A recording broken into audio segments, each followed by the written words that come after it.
हम लोग बात करने जा रहे हैं बांग्लादेश की।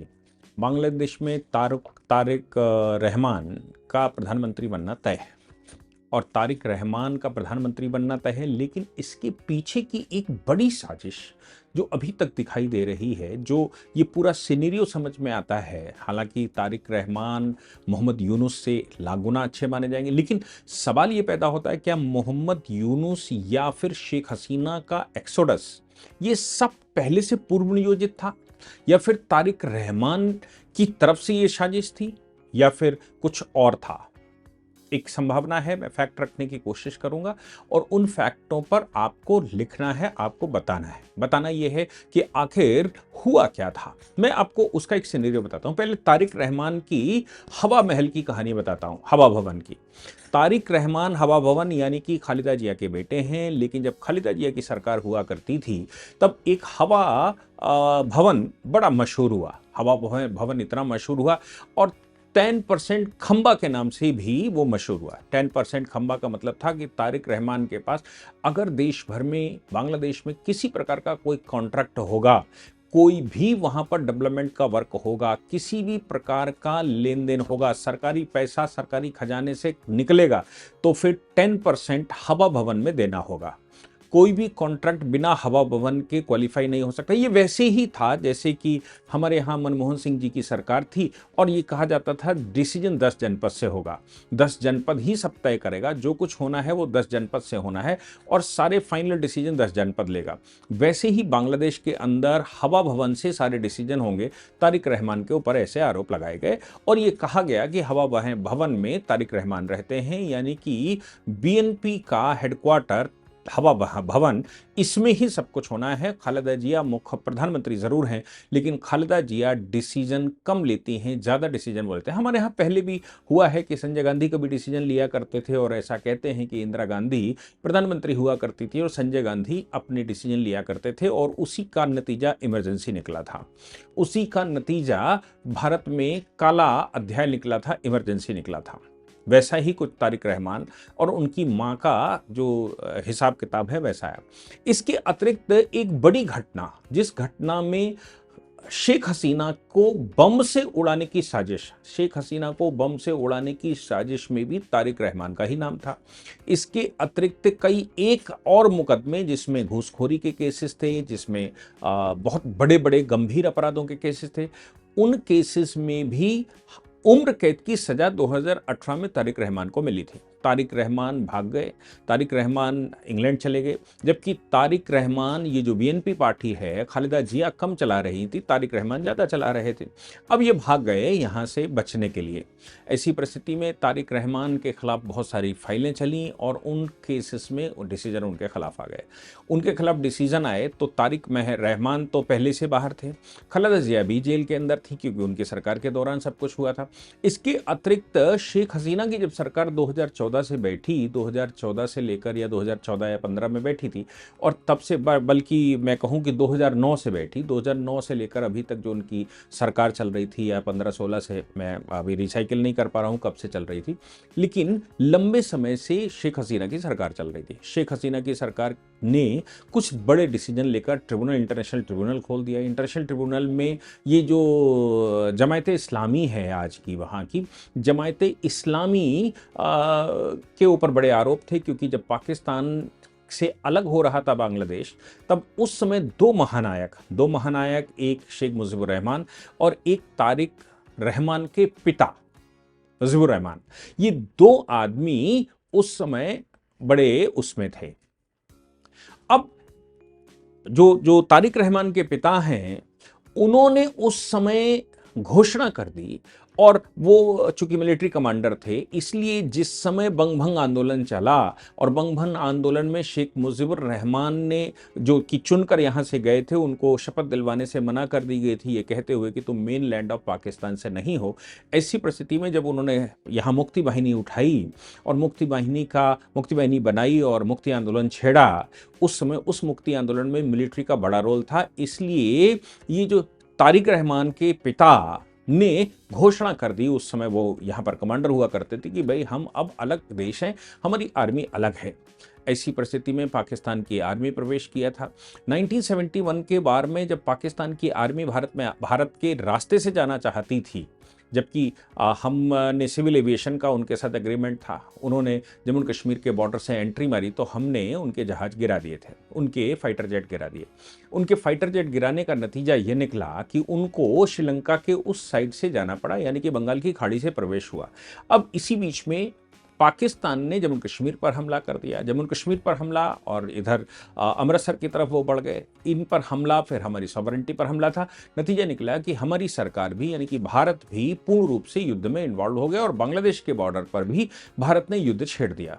ऐसी परिस्थिति में भारत का पाकिस्तान के विरुद्ध युद्ध लड़ना, बांग्लादेश के लोगों के साथ खड़े होना, और उधर बांग्लादेश में जो पाकिस्तानी आर्मी थी, ईस्ट बांग्लादेश में जो उनकी कमांड थी, उसका मतलब मिस्टर रहमान का घोषित कर देना कि हम स्वतंत्र हैं और शेख मुजीबुर रहमान के साथ जनता का खड़ा हो जाना। इसी बीच में ये जो जमात इस्लामी है, इसने रजाकार की फोर्स बना ली थी, अल शम्स नाम की फोर्सेस बना ली थी, और इन्होंने ये घोषणा करी कि हम पाकिस्तान के साथ हैं, हमें इस्लामिक रिपब्लिक ऑफ पाकिस्तान है, और बहुत महिलाओं बच्चों के साथ अनऑफिशियल रूप से बहुत कुछ गलत किया गया, उनके चीरहरण किए गए, उनके साथ गलत किया गया, उनकी हत्याएं करी गई, और ऑफिशियली पाकिस्तानी आर्मी के साथ पाकिस्तान आर्मी को भी उनके कमांडर ने यह आदेश दिया था कि ईस्ट बांग्लादेश के अंदर अगर महिलाएं मिलती हैं तो तुम्हारे भोग का साधन है। अब वो इस्लामिक युद्ध की तरह हो चुका था, जैसा मैं कहूं कि इस्लामिक युद्ध पहले हुआ करते थे, और जहां से ट्रिपल तलाक शुरू हुआ था कि जो जीत लोगे वो महिला भी तुम्हारी दासी बन जाएगी और वो तुम्हारी मर्जी हो उसके साथ भोग करो। ये बात बांग्लादेश के अंदर भी वैसा ही पाकिस्तान ने किया। इस घटना ने पाकिस्तान मतलब ईस्ट पाकिस्तान यानी कि आज का बांग्लादेश स्वतंत्र तो हो गया, लेकिन जमात इस्लामी के ऊपर वैन लग गया। बाद में बीएनपी जब सत्ता में बैठी तो यही बीएनपी ने उन पर वैन हटाकर इनको सत्ता में शामिल कर लिया, सत्ता में शामिल करके चुनाव लड़ाया गया। बाद में जब शेख हसीना फिर से बैठी तो उन्होंने फिर से इनको वैन कर दिया, और इधर बीएनपी का ये जो तारिक रहमान वाला प्रकरण चल रहा था, ये भी लगभग आउट हो गए। वो आउट इसलिए हो गए क्योंकि वो करप्शन के मामलों में, हत्या के आरोपों के मामलों में, और बहुत बड़े, यहाँ तक कि कुछ करप्शन, एक यूएस की कंपनी का यहाँ बांग्लादेश के साथ एग्रीमेंट हुआ था। यूएस की कंपनी ने 6 या 7 बिलियन डॉलर रिश्वत दी, ऐसा वहां रिटर्न में भरा, तो उस समय एफबीआई से इन्वेस्टिगेशन हुआ था, और ये संसार की पहली घटना है जिसमें मनी ट्रेल हो गया था। $2 मिलियन सिंगापुर की एक बैंक अकाउंट से बांग्लादेश सरकार को वापस हुआ था। ये तारिक रहमान और उनके भाई कुकू रहमान, कुछ ऐसा नाम है, ये दोनों का बड़ा खेल था। ये मोबाइल या इंटरनेट का मामला था, जैसे हमारे यहाँ स्पेक्ट्रम का मामला 2G 3G का चला था, वैसे ही ये बांग्लादेश का भी मामला था। ये जो यहाँ पर युवराज क्लेम कर रहे हैं हिंदुस्तान के अंदर, ऐसा ही कुछ तारिक रहमान का भी इतिहास बताया जाता है, और तारिक रहमान बड़े घोटालों में इन्वॉल्व थे। एफबीआई ने पकड़कर $2 बिलियन वापस करवाया था। आप समझ सकते हैं कि कितने बड़े स्तर पर खेल बांग्लादेश में हुआ होगा कि एफबीआई जैसी एजेंसियों को इन्वॉल्व होना पड़ा और सिंगापुर के अकाउंट से पैसा रिकवर किया गया। पैसा रिकवर होता नहीं, केजरीवाल का मामला आप देख रहे हो कि उन्होंने शराब घोटाले में जो कुछ भी कमाया वो सब चुनाव में खर्च कर दिया, लेकिन ये बड़ा मामला था जिसमें $2 बिलियन वापस हुआ था। आप सोच सकते हैं कि छोटा सा बांग्लादेश, एक प्रदेश, भारत के एक प्रदेश के बराबर बांग्लादेश, उसमें इतने बड़े बड़े घोटाले, ये सब बता रहा था कि तारिक रहमान अब बांग्लादेश की राजनीति में नहीं आ सकते। लेकिन वो जो जेंजिट खड़ा किया गया, इसके पीछे भी कहा जाता है कि इसमें ब्रिटेन, पाकिस्तान और दूसरे देशों का भी इन्वॉल्वमेंट है। खालिदा जिया जेल में थी। शेख हसीना को प्रो हिंदुस्तान बताकर एक जो पाकिस्तानी सेंटीमेंट बांग्लादेश में है, वो सेंटीमेंट्स उभर कर सामने आ गया।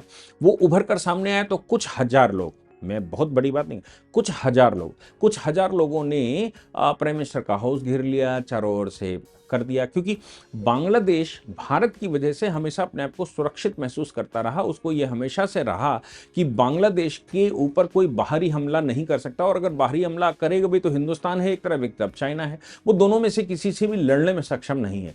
इसलिए बहुत ज़्यादा उनके पास सिक्योरिटी फोर्सेस भी नहीं थी। हाँ, पुलिस प्रशासन उनके पास ज़रूर है, लेकिन छोटा सा बांग्लादेश में बहुत पुलिस प्रशासन का भी भी रोल ज़्यादा नहीं है। सवाल यहाँ पर ये पैदा हो रहा था कि फिर ऐसी परिस्थितियों में जब वहाँ डिफेंस की आवश्यकता ही नहीं है, या फिर डिफेंस उन्होंने डेवलप नहीं की, या फिर उन्होंने वो कुछ किया नहीं है, बहुत अपने आप को एस्टेब्लिश नहीं किया, तो नतीजा निकला कि जब जंजीर हुआ तो उसने बांग्लादेश के प्रधानमंत्री को दायरे में ले लिया और बांग्लादेश के प्रधानमंत्री को यानी कि शेख हसीना को उड़कर हिंदुस्तान आना पड़ा। हिंदुस्तान ने शरण दे दी। ऐसी परिस्थिति में वहाँ जो सरकार बनी वो ग्रामीण बैंक और ये वो सब कहा जाता है उनकी बन गई। और अब जो मोहम्मद यूनुस की सरकार बनी उसने प्रो पाकिस्तान होना शुरू कर दिया। ये प्रो पाकिस्तान तो ना तो Bangladesh nationalist party pro Pakistani है, क्योंकि उनके पिता ने ही ये घोषणा की थी कि हम स्वतंत्र हैं, पाकिस्तान नहीं है, और ना ही अवामी लीग, क्योंकि अवामी लीग के शेख मुजीबुर रहमान को फादर ऑफ द नेशन कहा जाता है और शेख मुजीबुर रहमान ने ही ये सब शुरू किया था। तो फिर सवाल ये पैदा हो रहा है कि जब दोनों ही पार्टियां प्रो पाकिस्तान नहीं हैं तो फिर ये कैसे प्रो पाकिस्तान, ये चाइना जाने लगे, चिकन नेक की बात करने लगे, मोहम्मद यूनुस को लगा कि वो सत्ता में परमानेंट बैठ जाएंगे, फिर वो पाकिस्तान की तरफ जाने लगे। इतने में लैंडिंग हो गई तारिक रहमान की।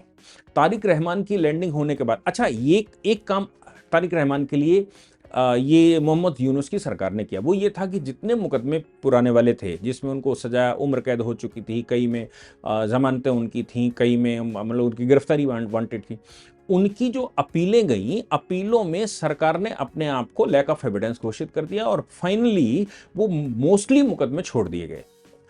इधर जेल में जो लोग बंद थे उन जेल में बंद लोगों को भी छोड़ दिया गया। इधर खालिदा जिया भी स्वतंत्र हो गई, उनकी मृत्यु भी हो गई दुर्भाग्यपूर्ण। लेकिन सवाल यहां पर यह था कि सारे मुकदमे तारिक रहमान जो देश में प्रवेश नहीं कर सकते थे, बिल्कुल वैसे ही जैसे आज की तारीख में ये प्रवेश नहीं कर सकती अवामी लीग वाले, और अवामी लीग को तो उन्होंने पूरा ही बैन कर दिया, शेख हसीना प्रवेश नहीं कर सकती, चुनाव नहीं लड़ सकती।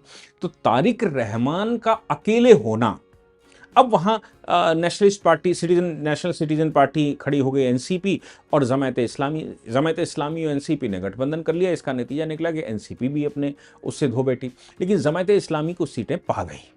जमायत इस्लामी का सीट पाना ये बांग्लादेश के लिए अच्छी बात नहीं, लेकिन वीएनपी बड़े स्तर पर जीत कर आई, क्योंकि कोई अपोजिशन था ही नहीं, या तो कट्टरपंथ था सामने या फिर वीएनपी था। और अभी चूंकि कोई ऑप्शन ही नहीं था, तो जो जनता भयावह सिचुएशन फील कर रही थी, बार बार के दंगे, बार बार के हमले, हिंदुओं की हत्या और हिंदू 10% वोट, ये सब मुझे लगता है वीएनपी के पास चला गया बिना किसी उसके। हालांकि बांग्लादेश के अंदर जो वोटिंग होती है, 2014 का चुनाव अगर आप देखेंगे तो 80%, 2008 का चुनाव देखेंगे तो मोर देन 80% वोटिंग हुई, 2018 का चुनाव देखेंगे तो भी मोर देन 80% वोटिंग हुई।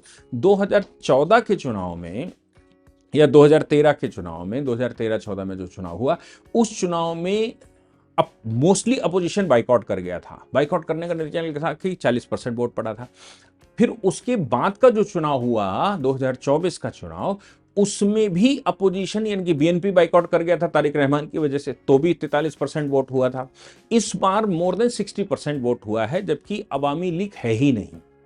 अवामी लीग नहीं है 60% वोट, यानी कि इसका मतलब ये हो गया कि वीएनपी का अपना वोट और अवामी लीग का भी वो हिंदू वोट जो अब मोहम्मद यूनुस से तंग आ चुका था, उसको यहां कोई डेमोक्रेटिक सरकार चाहिए थी जो दबाव मान सके, वो वोट भी तारिक रहमान को मिला।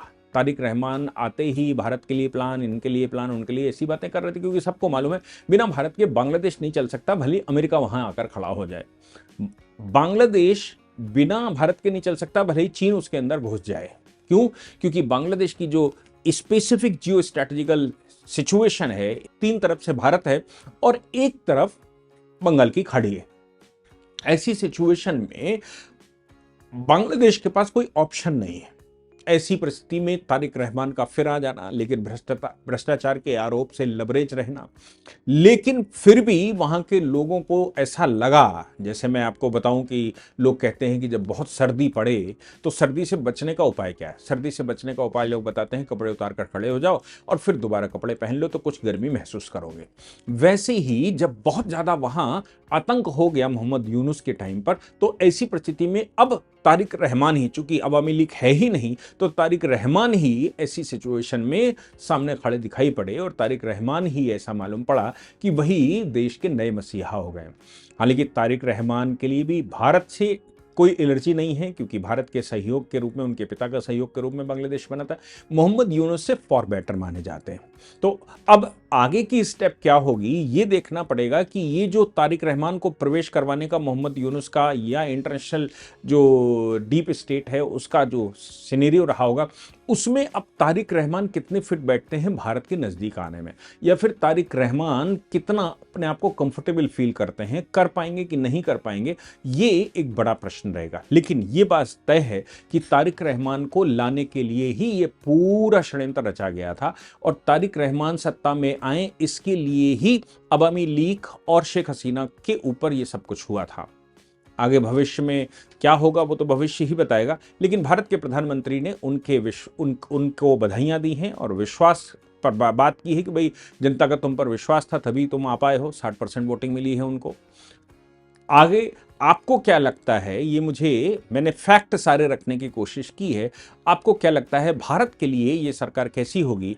तब कुछ आगे इस पर सोचा जा सकता है कि वाकई में हम पूरा देश कैसे सोचते, क्या मैं सोचता हूं वैसे ही पूरा देश सोचता है या कोई और भी सोचने का पैमाना अपने पास है। जय हिंद, जय भारत, वंदे मातरम।